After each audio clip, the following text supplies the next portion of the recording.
Baltic Sea regional common identity, I think it's not something that you can pinpoint, but you can get the sense and you can get the feeling when you experience like literature or music or art projects. If you ask a Swede, are you a Baltic Sea citizen? It doesn't really come to mind. Identity is not constant. It develops. It doesn't exist a priori. You shape it. You can create identity. And I think the Baltic Sea identity for me is sort of a perfect concept, not too big, not too small. I think it's the sense of belonging somewhere and the sense of being a part of something bigger. I don't think that we have a common identity right now. What unites us is rather a common curiosity towards each other. If you are traveling around the Baltic Rim, you will create such an identity by yourself.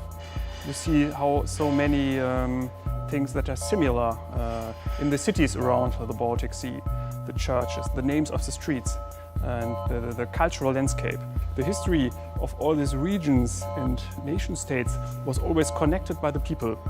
And the question is how to see history, how to see culture. Is it only a Russian, is it only a German, is it only a Latvian or Finnish culture, or is it somehow composed and mixed?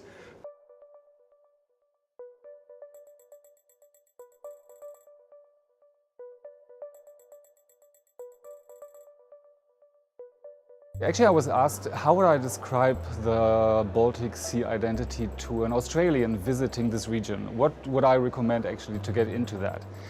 And I said, well, I think the best way is actually to use the water. You know, this is what these countries are connected with. This feeling for the nature, and then this still a feeling of commonness, because we share this fragile system between us. And this is where we should all put our minds and hearts on, how to protect it.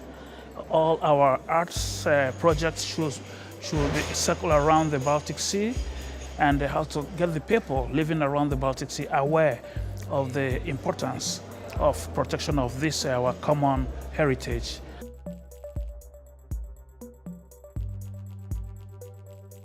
When I walk through cities like Riga or Stockholm, I see, this was connected to the history of another country.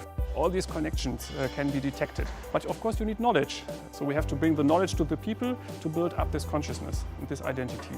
I think you can strengthen a common ground in the Baltic region by making possible for artists and actors within the cultural industries like to travel more, to meet each other, to learn from each other. Well, I would like freedom of movement to increase even more. They should eat fish because I think it's the common food of all these countries in the Baltic Sea region. I think there are a lot of things we all share, and then other things that are different, and I think that's actually the most important thing. We shouldn't all be the same, but still there is this common thing called identity.